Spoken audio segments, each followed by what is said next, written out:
वर्ण क्या होता है, उसके बाद वर्णमाला देखेंगे, वर्ण के भेद देखेंगे, मतलब कैसे हलंत लगता है, किस तरह लगता है, उसका क्या कार्य है, हम इस वीडियो में देखेंगे। वर्ण में देखिए, वर्ण पहले हम देखते हैं वर्ण क्या है।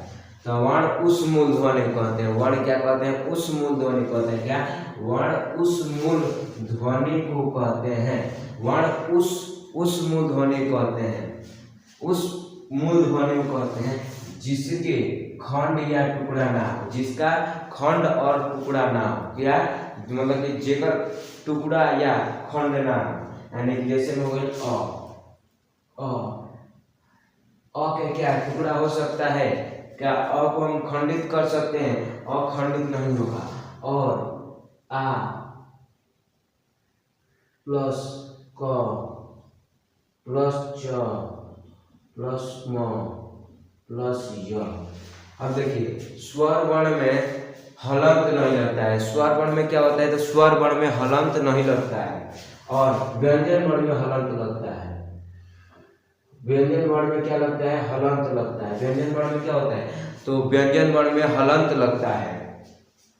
स्वर वर्ण में देखिए, यानी कि अ हो गया, आ हो गया, क हो गया, च हो गया, म हो गया, य हो गया, यानी कि ये हो गया। इसका मतलब टुकड़ा नहीं हो सकता। यानी वर्ण का मतलब क्या होता है? जिसका खंड या टुकड़ा ना हो सके, जिसको हम खंडित या टुकड़ा नहीं कर सकते हैं, ये हो गया। अब देखिए यहाँ पर, जैसे में यहाँ पर एक राम है, राम शब्द है। क्या है? राम एक शब्द है, राम शब्द है। तो राम में कितने मूल ध्वनियाँ है? राम में कितने मूल ध्वनियाँ है? तो राम में कितने मूल ध्वनियाँ? तो राम में 4 मूल ध्वनियाँ है। कितने हैं राम में? तो राम में 4 मूल ध्वनियाँ। कौन कौन? देखिए, प्लस र प्लस आ प्लस म प्लस राम हो गया। अब देखिए, हम व्यंजन वर्ण में बोले थे कि हलंत लगता है, तो ये र क्या है? व्यंजन वर्ण है। म क्या है? ये भी व्यंजन वर्ण है। ये क्या है? यानी कि यह स्वर वर्ण है। यानी कि स्वर वर्ण में किसी वर्ण की सहायता नहीं ली जाती है और व्यंजन वर्ण में स्वर वर्ण की सहायता ली जाती है। यानी कि हलंत का मतलब क्या आता है? अ, यानी अ क्या है? स्वर वर्ण। तो व्यंजन वर्ण में हम क्या करते हैं? तो हम स्वर वर्ण के प्रयोग करते हैं। तो व्यंजन वर्ण में हम हलंत का प्रयोग यानी कि स्वर वर्ण के प्रयोग करेंगे। यानी राम में कितने मूल ध्वनि है? तो राम में 4 मूल ध्वनि है। राम में कितने मूल ध्वनि है? तो राम में 4 मूल ध्वनियाँ है। र प्लस आ प्लस म प्लस आ, यानी हो गया राम। अब हम देखेंगे कि हलंत यानी टिप्पणी देखें, हलंत का टिप्पणी। तो जो हलंत का उच्चारण होता है अ होता है। क्या होता है? हलंत का उच्चारण अ होता है। जब व्यंजन वर्ण में क्या चीज? जब व्यंजन वर्ण में जब व्यंजन वर्ण के नीचे, अगर नीचे व्यंजन वर्ण के नीचे हलंत लग जाए, क्या चीज?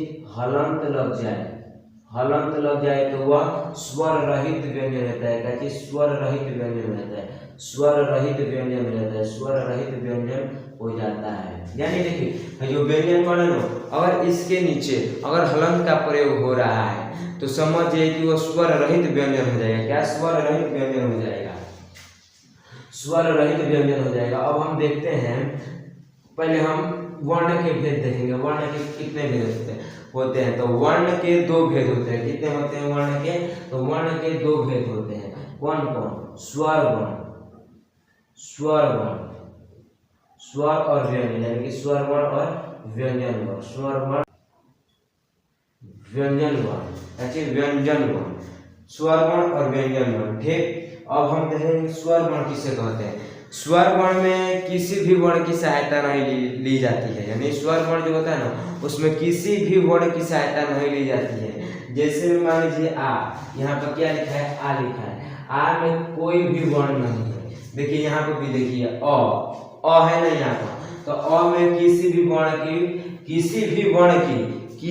वर्ण की इसमें सहायता नहीं ली गई। कोई भी वर्ण नहीं है। अ आ, यानी स्वर वर्ण की संख्या 11 होती है। ठीक है, स्वर वर्ण अ आ ई उ, छोटा उ, बड़ा उ, री ए ओ औ, यानी कि इसमें स्वर वर्ण 11 होते हैं। स्वर वर्ण में हम लोग किसी भी दूसरे वर्ण की सहायता नहीं लेते हैं। और वही व्यंजन वर्ण में हम स्वर वर्ण की सहायता लेते हैं। यानी कि देखिए राम है, यहाँ पर राम क्या है, ये एक व्यंजन वर्ण है। क्या चीज है, राम क्या शब्द है, एक मान लीजिए व्यंजन वर्ण है। तो राम में हम स्वर वर्ण की सहायता लिए हैं। देखिए कैसे, यहाँ पर र क्या है, तो र हमारा एथी है, व्यंजन वर्ण है। आ क्या है, आ स्वर वर्ण है। और म क्या है, तो व्यंजन वर्ण है। म क्या है, व्यंजन वर्ण है। अ क्या है, स्वर वर्ण है। क्या है, अ स्वर वर्ण है। तो यानी अ, यहाँ पर देखिए अ, यहाँ पर देखिए क्या है, अ है। अ में कोई व्यंजन वर्ण आ रहा है, कोई वर्ण आ रहा है, तो स्वर वर्ण में कोई भी वर्ण नहीं आता है। स्वर वर्ण में क्या होता है, स्वर वर्ण में कोई भी दूसरे वर्ण की हम लोग सहायता नहीं लेते हैं, लेकिन व्यंजन वर्ण में हम लोग स्वर वर्ण की सहायता लेते हैं। क्या चीज, वर्ण की, स्वर वर्ण की सहायता लेते हैं। यानी कि वर्ण किसे कहते हैं, तो वर्ण उस मूल ध्वनि को कहते हैं जिसके खंड या टुकड़ा ना हो, जिसके खंड या टुकड़ा ना हो। व्यंजन वर्ण किसे कहते हैं, तो वर्ण उस मूल ध्वनि कहते हैं जिसके खंड या टुकड़ा ना हो। जैसे में अ हो गया, अ का भी हम टुकड़ा नहीं कर सकते, क का भी नहीं कर सकते, च म य का भी नहीं कर सकते, लेकिन राम में कितने मूल ध्वनि है, राम में 4 मूल ध्वनि है। क्वेश्चन आ जाएगा कि रामी नहीं आएगा, पूछ देगा काला, काला, काला, यानी काला का फिर बताना पड़ेगा कि काला का क्या होता है। तो काला में भी 4 मूल ध्वनि है, क प्लस आ प्लस ला, ल प्लस ल प्लस आ। इसमें भी हलंत लगेगा, ल में भी, क में भी हलंत लगेगा, क प्लस आ प्लस ल प्लस आ। इसी तरह बनाना है, इसी तरह स्वर वर्ण और व्यंजन वर्ण बनाना है। यानी देखिए स्वर वर्ण जो होता है ना, स्वर वर्ण, स्वर वर्ण में व्यंजन वर्ण की कोई भी वर्ण हो उसकी सहायता नहीं ली जाती है, लेकिन व्यंजन की वर्ण की कोई भी संख्या उसमें अगर कोई शब्द बन रहा है तो उसमें स्वर वर्ण की सहायता ली जाएगी। अगर व्यंजन वर्ण में अगर हम स्वर वर्ण की हम संख्या नहीं ले तो वो शब्द नहीं बन पाएगा। जो व्यंजन वर्ण होता है ना, जब तक हम शब्द बना, जब तक उसमें स्वर वर्ण की हम सहायता नहीं लेंगे तब कोई भी स्वर यानी कि कोई भी शब्द नहीं बन पाएगा। कोई भी शब्द, मान लीजिए ये प्रियांशु हो गया नाम, क्या हो गया, ये प्रियांशु नाम हो गया, क्या हो गया, ये प्रियांशु नाम हो गया। इसमें भी स्वर वर्ण की प्रयोग है, इसमें भी स्वर वर्ण की प्रयोग हो। कोई भी शब्द हो, कोई भी शब्द अगर व्यंजन वर्ण मिलकर जब बनाता है तो स्वर वर्ण के सहित शब्द मिलकर बनाता है। यानी अब हम देखेंगे वर्णमाला किसे कहते हैं। तो वर्ण के समूह को, जो वर्ण है इसी के समूह को हम वर्णमाला कहते हैं। वर्णमाला कितने होते हैं, 48। वर्णमाला कितने होते हैं सब मिलाकर, हिंदी में वर्ण कितने होते हैं, तो 48 होते हैं। हिंदी में वर्ण कितने होते हैं, 48 होते हैं। ठीक, स्वर वर्ण की संख्या 11 है। स्वर वर्ण की संख्या कितनी है, 11। अ आ, छोटी बड़ी, छोटा ओ बड़ा ओ, री ए ओ औ, इनकी संख्या कितने हैं, 11 है। स्वर वर्ण की संख्या कितनी है, 11। और जो ये अंग अ होता है, जो ये अंग अ, जो ये अंग होता है, अंग जो ये वाला है, ये अनुस्वार है। क्या चीज है, ये अनुस्वार है, ये अनुस्वार है, ये अनुस्वार है।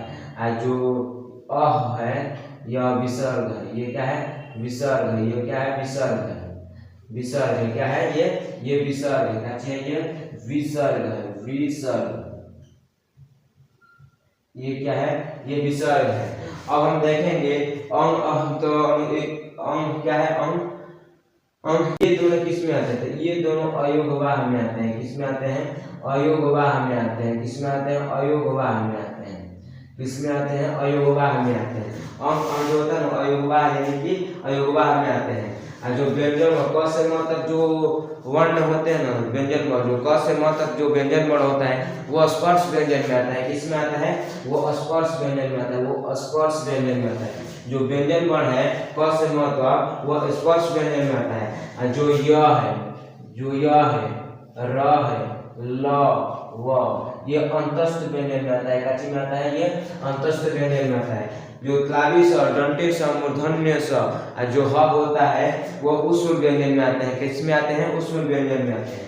और जो छ, त्र, ज्ञ, स्र जो होता है संयुक्त व्यंजन में आता है। छ, त्र, ज्ञ, स्र किस में आता है, संयुक्त व्यंजन में आता है। और जो ये ढ है, ये जो दो है ढ वाला है ये द्विगुण यानी टवर्गीय व्यंजन में आता है। किसमें आता है? टवर्गीय व्यंजन में। यानी वर्ण के समूह को हम वर्णमाला कहते हैं। हिंदी में कुल 48 वर्ण होते हैं। स्वर वर्ण की संख्या 11 है और जो अ है वो क्या है? अनुस्वार यानी विसर्ग अयोगवा है, यानी विसर्ग यानी अनुस्वार और विसर्ग अयोगवा यानी क्या है? ये अयोगवा है। अब व्यंजन वर्ण यानी क से जो म तक होती है व्यंजन वर्ण वो क्या है? वो स्पर्श व्यंजन है। ठीक। आज जो य र है अंतस्थ प्लावी स मूर्धन्य स दंती स ह जो होता है ये उस व्यंजन होता है। ये क्या होता है? उस व्यंजन होता है। और छत्र अज्ञ स क्या होता है? संयुक्त व्यंजन होता है। और जो भ होता है द्विगुणी यानी टवर्गीय वर्ण होता है, यानी टवर्गीय वर्ण होता है।